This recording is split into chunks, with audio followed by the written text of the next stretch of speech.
But I just wanted to know like a little bit about like your story. Like how did you like get result? Because obviously there's a difference between the people that doesn't get result and the people that do get result. So I just wanted Yeah. to do a quick interview to actually identify how did you get like those results. And of course, I know you work on multiple channels. I know you work with a partner of yours where you guys build multiple channels. So that's very interesting because me myself, when I started, I did it by myself. I'm not sure if you did it with like a brother or a cousin or family member, Yeah, yeah. but it was all by myself. So when did you get started into like YouTube automation in general? So I think I got into YouTube automation in 2021, early 2021. Uh, I before then I had a channel which I was uploading coding tutorials because I used to code. So I was uploading just faceless coding tutorials, and then one day I stumbled upon an ad from Jordan Mackey, the Buy 95 course, and I was like, okay, let me buy this course and give it a try. So I bought the course, and for the first 3 months, I worked on a few channels, but I didn't really see any results. And so I went back to the course again, and then I was like, okay, let me try something different because I was trying to build um, channels around masculinity, and it wasn't really something that was trending 2 years ago, right? So I Yeah. decided to do crypto. I decided to go into a crypto channel, and that was my very first channel that took off.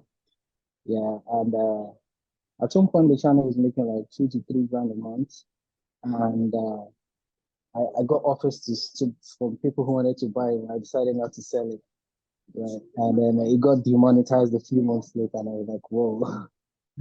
I had to go back from scratch again. But I used the experience that I had gained from like building that one channel, and then I started building more crypto channels and more channels around economy and finance. Yeah, and that's basically what I've been doing, and I've been building and I've been selling them. I just build and sell.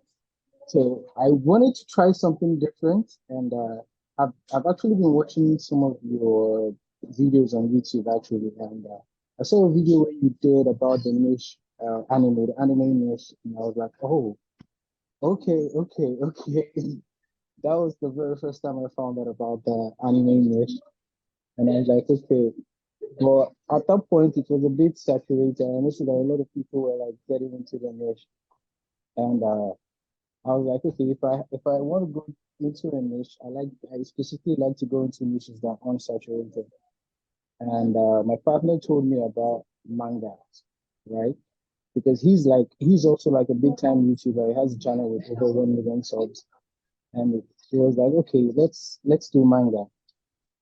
So I personally I don't watch manga, but I know the ideas around building a channel in the recap space, right? So we had a write-up using the format. If you remember in one of your videos, you dropped the format for hiring writers, video editors, and we left a link here. So that's the format we used, and we had a writer, and we just gave him the guidelines like, okay, give us manual recommendations that haven't been recapped by any channel. Because that's the thing with the recap space. If you're trying to recap movies, anime, or manga, you have to make sure it hasn't been done on any other channel. Or else the video is going to get the flat line when it hits a certain stage in the algorithm. So yeah, so we did that and we started building that in January. And so far so good. It's been good. And yeah, I've also built like a few channels which are sold movie recaps, and I actually did an anime channel, but I personally don't watch anime, so I just ran out of passion for it and I sold my stake in it to someone else. So yeah, so that has been the journey, but it has been.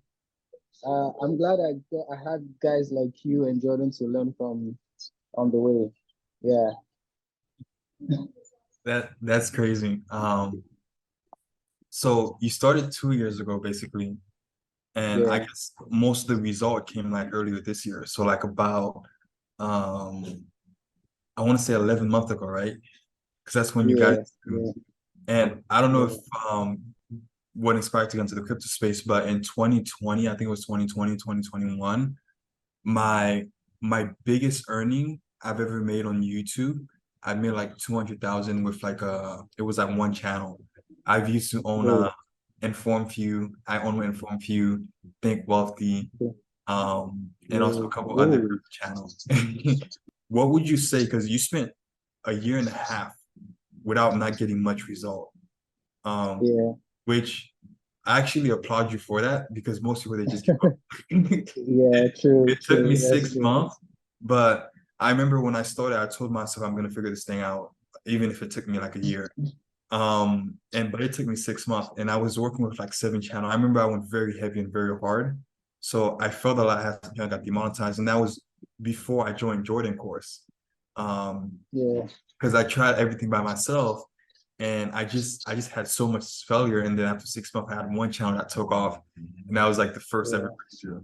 But if it took you a year and a half or close to 2 years to start seeing result, I mean now you're making like over 6 figure with your channels.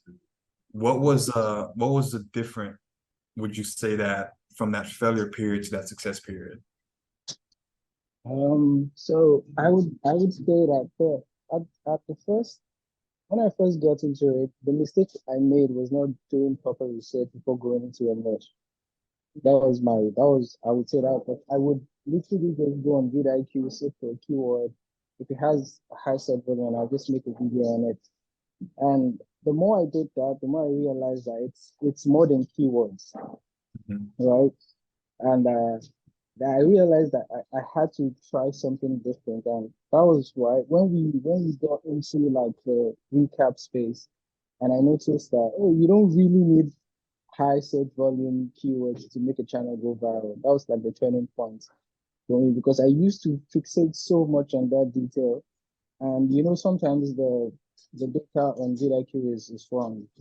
Yeah. It's actually wrong. So that was what really that was like the turning point. Like, oh wow, I could just go into a niche with proper video research, and I don't even need to make use of the bit of vidIQ, and I would make a channel work. That was the turning point, and that was when I started to get my channels to take off. That's what I would say. At the early stage, I was so much fixated on the keywords and making sure I have the high set volumes and low competition keywords. But what I realized that everybody's doing that. Everybody's searching for the high set volumes and low competition. So there's always going to be competition over time. Why? Well, on the other side, nobody really focuses on browse features suggested, and those are kind of like the prime ways of getting a channel to go viral. If I would say, because I see YouTube like a digital real estate, and the browse features that they suggested, those are the prime places you want to be on. The search results, everybody's trying to get into the search results. So in the long run, it's only going to create more competition for you. So that's what I would say. Like the realization that okay, I could look for an unsaturated, I could do some research, find an unsaturated niche, and come up with video ideas that haven't been done in that niche.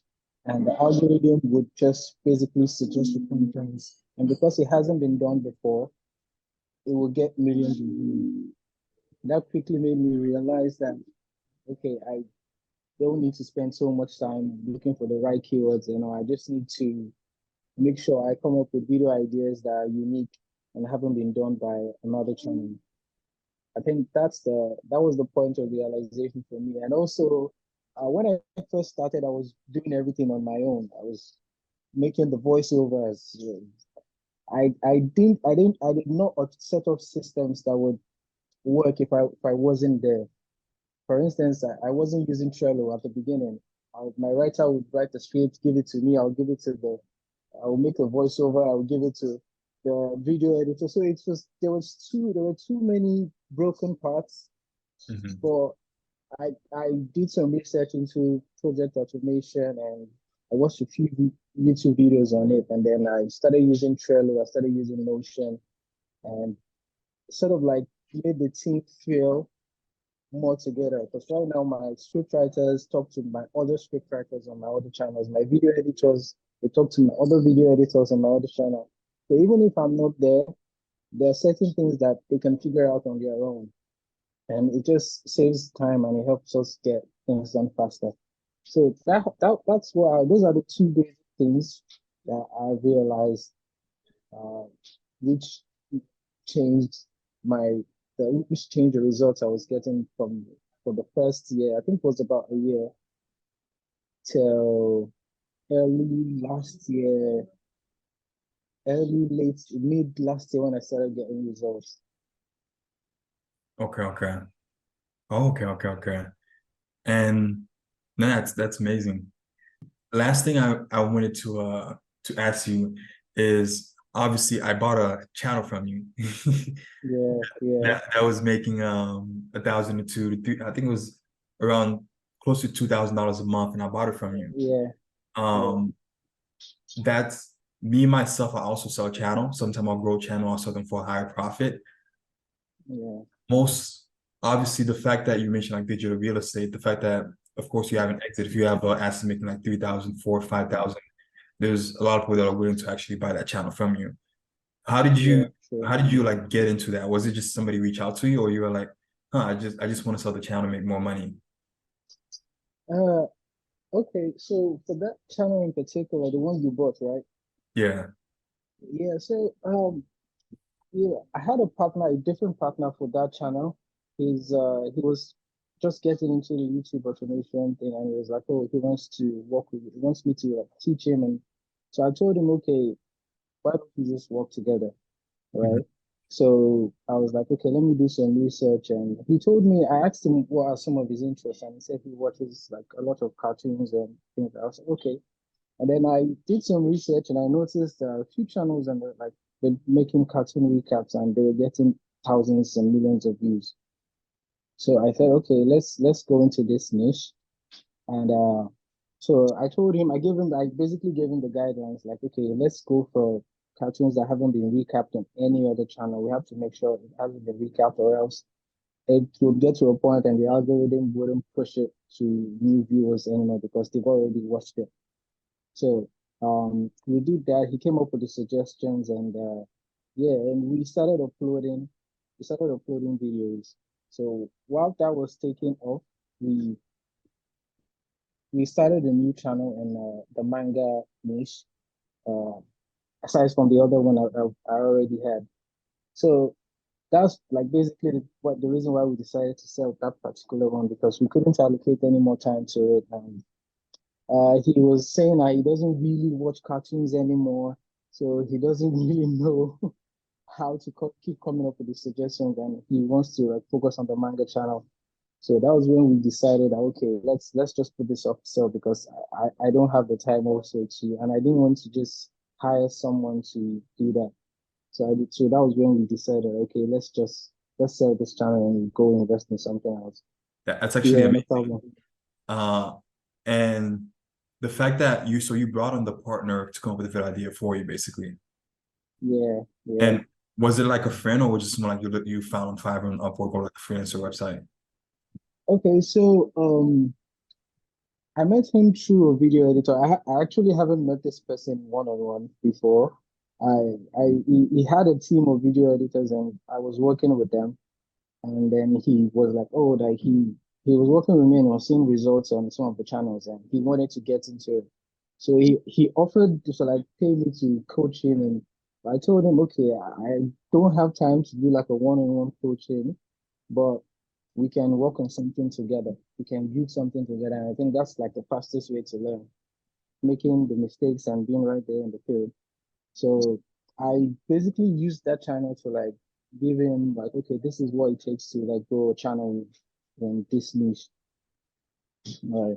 So I we just work together and then we usually have calls like once or twice in a month where we go over new niches that are coming up and where we'd like to invest again. And yeah, so it was just to give him like a learning experience about how and to show him the potential of YouTube channels. Oh, okay, that's amazing. And I know you're obviously selling many recaps. Yeah, Uh, yeah, you've built that channel. I have access to it. Do you mind if I share my screen? yeah, yeah, sure. So Obviously, you built it to 62,000. Obviously, you started earlier this year. It's been yeah, a month. yeah, yeah, uh, Making like $200 to $300 per day. yeah. So when you build like those, obviously you told me your strategy of how you actually come up with those niches, which is actually similar than that I use, trying to find like the low-hanging niches that nobody else is doing. Um, Yeah. is all the channel that you're building, is the goal is like you build them and you sell them for a higher profit? Or are you keeping some of them, you Mhm. build some on the side, or are you just trying to exit in all of them? You Yeah, build them and you exit in all of them. yeah. So up until now, I've been building to sell. That's like I kind of like prioritize having cash rather than cash flow. You understand? I Yeah. kind of like prioritize having cash in the bank so I can take advantage of opportunities. So that when I see a new niche or something that's popping up, I can reinvest into it. So what we're doing now, we're investing into crime channels. That's actually what some of the projects I'm working on right now. Because I've noticed a few of them taking off, so we're trying to get into that niche. But back to what, so actually uh after the manga channel is like the last channel we want to sell. Mhm. It's going to be the last channel because I figured okay, if we can create like a portfolio of 10 to 15 channels, then we can exit for a higher amount. So let's say probably sell to a media publishing company that does YouTube big time. So that's the goal. That's kind of like the goal now because I've managed to build and sell, and I believe I've stacked up enough to keep reinvesting into new opportunities. So right now we're building to just keep some of those channels cash flowing, and then we can exit in like a year or two for a big amount. You obviously living, where in Africa are you staying? I'm in Ghana, I'm in Accra. Are you in Accra, Ghana? Accra, Ghana, yeah. That's amazing.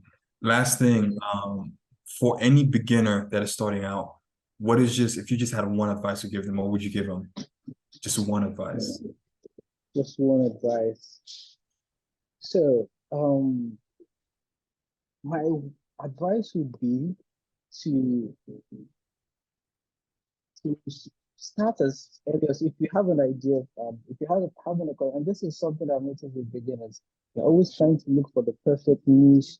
You know, I have people reaching out to me, what niche should I do? I'm like, okay, what are your interests? That should be the number one thing because you're going into competition with people who have interest in these things. And if you're not knowledgeable about it, they're gonna crush you.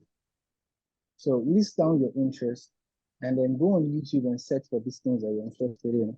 And I'm sure you will find people that are already doing what you have in mind, right?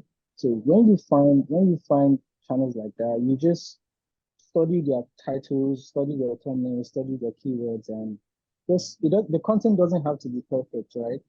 Because when I started, I was basically using AI for my voiceovers and I was just making shitty content, but it still gave me feedback and I learned from that feedback. And I think that's what beginners make, like trying to make it like the perfect content. That's the mistake. Just jump in. That's just what I would tell them. Just jump in and learn from your mistakes because yeah, there will always be mistakes no matter how perfect you try to make the content.